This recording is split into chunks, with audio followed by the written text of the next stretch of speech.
Nós foi ensinado que a política não é lugar para nós. O único papel dentro da política é o papel de votar. Então, durante as eleições, a gente tem valor. Valor porque a gente tem o voto. Eu penso que não é isso que foi ensinado para a gente que é a verdade. Nós temos direito, sim, de concorrer. A retomada do poder pelo povo e nas mãos do povo como um enfrentamento direto ao fascismo. Que a diversidade vai ser quem vai ter condição de pensar um projeto para a sociedade que seja um projeto comprometido com a vida. É mais do que os 4 anos de uma eleição. O que está em risco é a nossa existência. Pintar o Congresso com mais cores, preencher as assembleias com vozes diversas, ocupar a política institucional com corpos e saberes múltiplos, pluralizar a política contra o monopólio do poder e a monocultura agrícola e de pensamento. Esses são objetivos em comum de indígenas, quilombolas, camponeses, mulheres, ambientalistas, cientistas, ativistas que lançam nomes em todo o Brasil. Continuamos nosso especial Eleições com as candidaturas da diversidade. Eu sou a Luma Prado e convido você a acompanhar mais um De Olho na Resistência.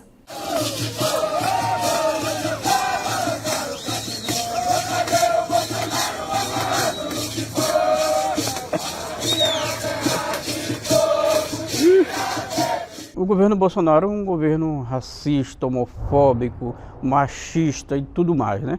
Então, um governo que não gosta de preto, que não gosta de mulheres, que não gosta de índio, que não gosta do povo pobre. Por isso, não tem nada desse governo para nós. Então, a gente tem que mudar.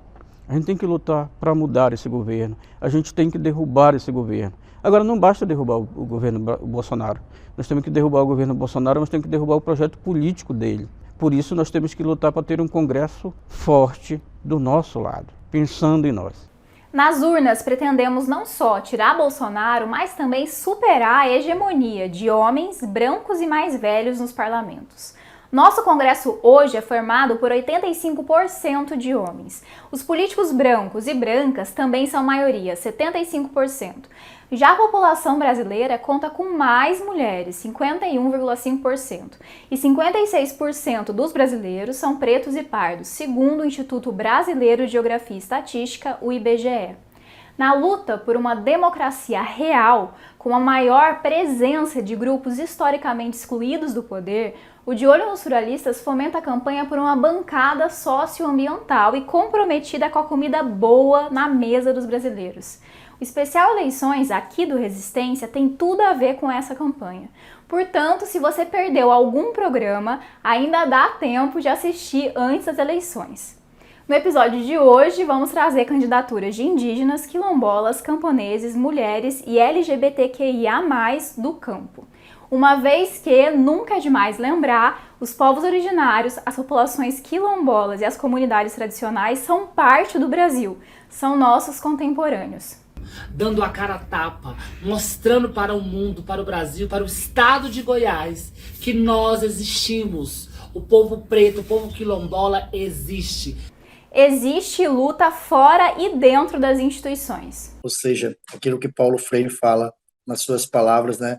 Sair da luta de classe e partir para a luta institucional, ou seja, disputar o poder por dentro das esferas burocráticas, né? A partir do poder da caneta. E para que a democracia seja ampliada, eles querem ocupar os espaços de poder. A gente queremos ir para dentro das câmaras de vereadores, para dentro da Assembleia Legislativa e para dentro da Câmara Federal. Nós também que para dentro do Congresso. Porque nós precisamos disputar orçamento, né? Porque nós precisamos defender o nosso povo, né? Fazendo política, criando projetos de lei que realmente garanta o nosso povo. Ainda mais depois dos quase 4 anos da política de morte do governo Bolsonaro e do Congresso.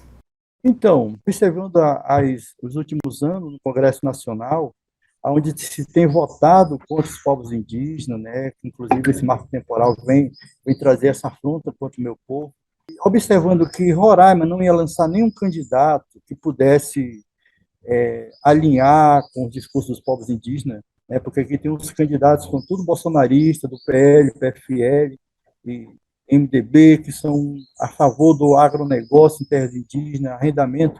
Então, eu não podia deixar, eu provoquei essa discussão nos partidos, e eu falei, tem que lançar alguém, tem que lançar um indígena, o pessoal do movimento sem terra, tem que ter um líder para chegar na frente, para puxar essa briga. Porque nós não vamos deixar barato ele destruir a Amazônia, destruir o meu povo indígena, o povo macuxi. Vamos para o embate político. Se é esse o instrumento que nós precisamos ter, então vamos ter. Elas também vão para o embate político com coragem. É preciso a gente fazer, nestas eleições, muitos levantes. Levantes populares, levantes da juventude, levantes das mulheres.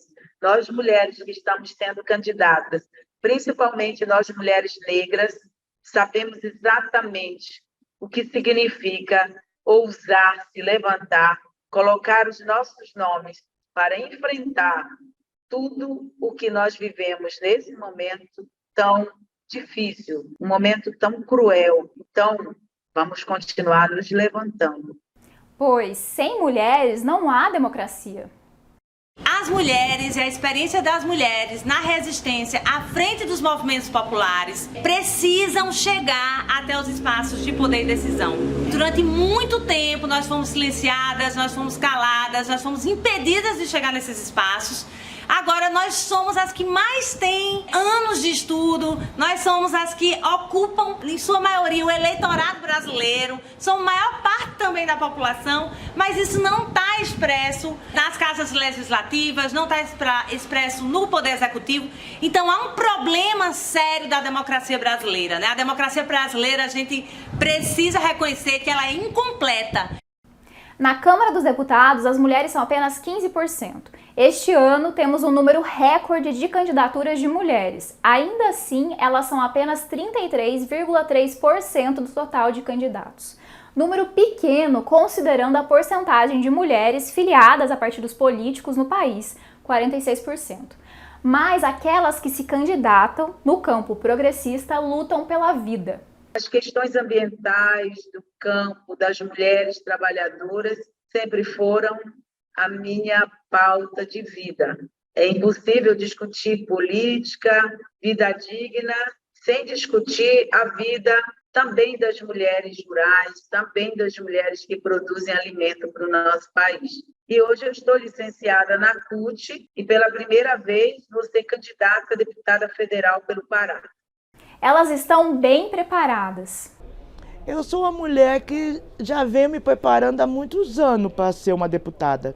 E quando em 92 a gente teve uma demanda nacional, estadual, e foi eleita a primeira mulher agricultora, Lucy Choinaski, em Santa Catarina, deputada federal, eu fui morar na casa dela em Brasília, porque a gente estava fazendo lobby para aposentar as mulheres rurais. Até aquele período a mulher rural não era aposentada. Aí eu senti a importância de eleger alguém que pertencesse à minha categoria.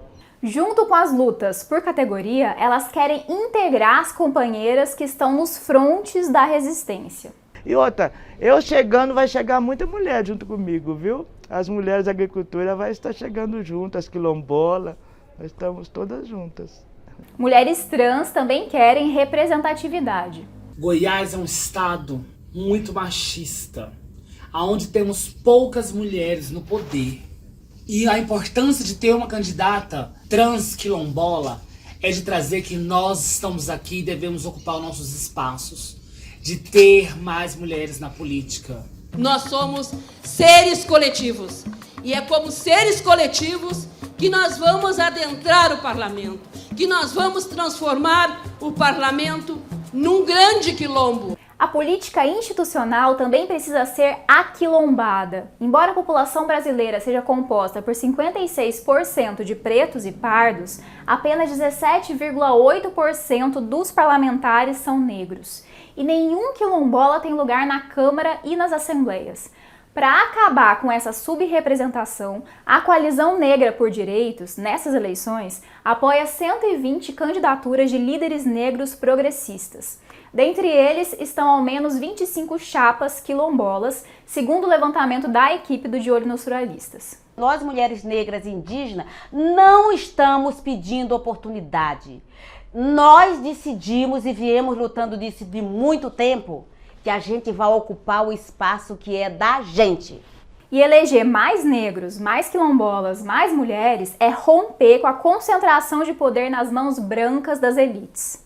Eu não sou candidata no estado do Piauí para ser mais uma. Eu sou uma candidata para ser eleita e entrar naquela assembleia para ser a defensora com sentimento de pertence de todas as minorias, inclusive das comunidades quilombolas. Portanto, a bandeira LGBTQIA+, tem seu lugar entre as candidaturas quilombolas, camponesas e indígenas.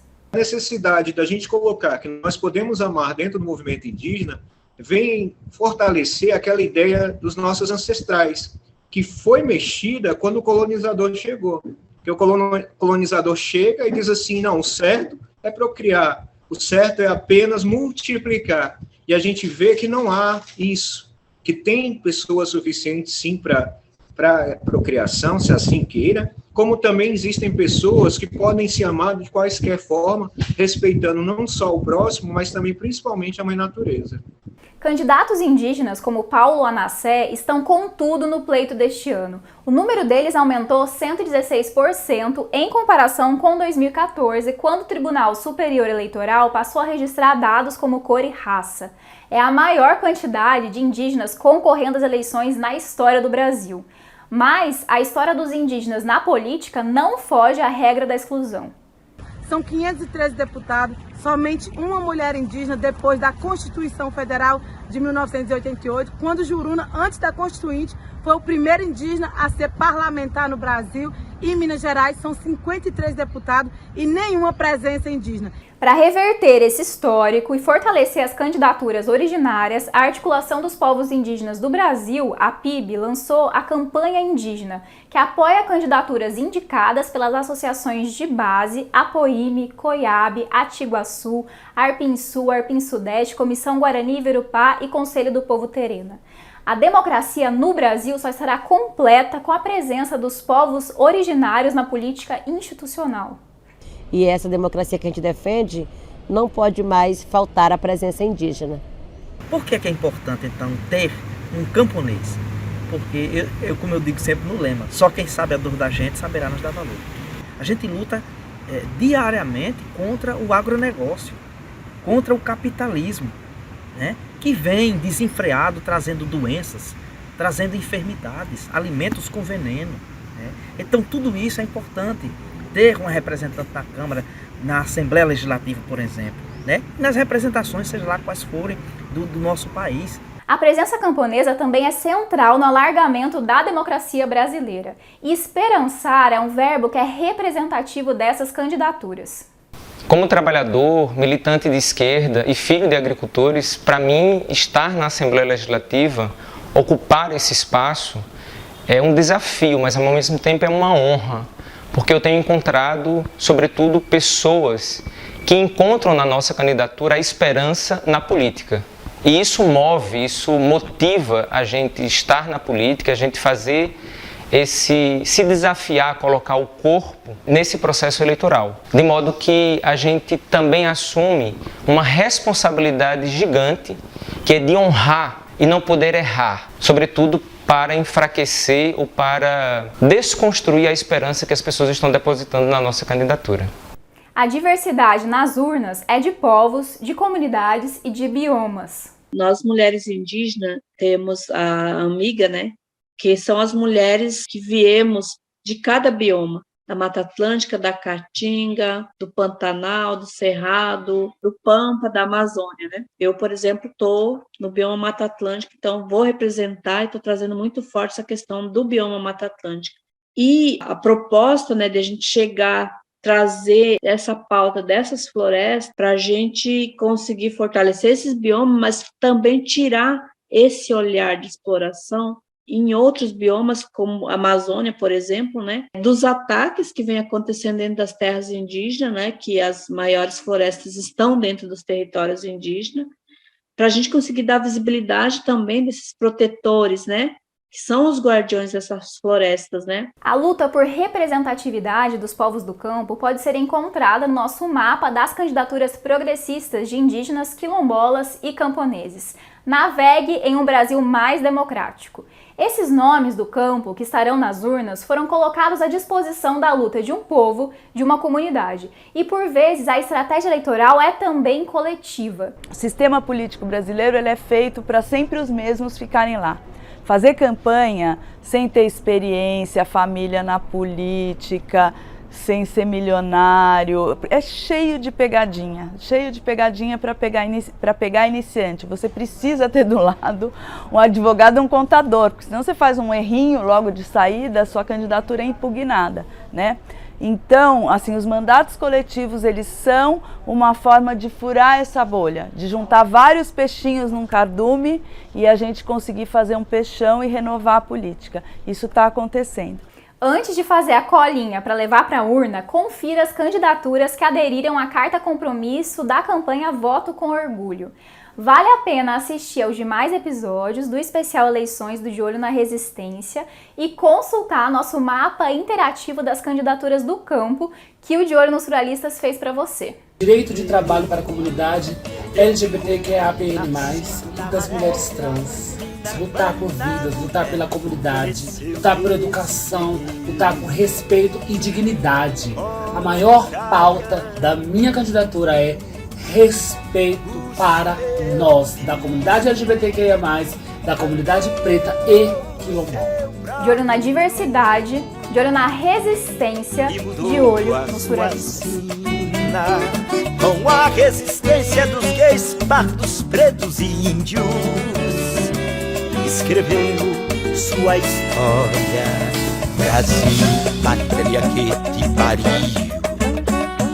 Pergunta já flor da pele, quem mandou matar Marielle? Brasil, pátria que te pariu. Pergunta já flor da pele, quem mandou matar Marielle?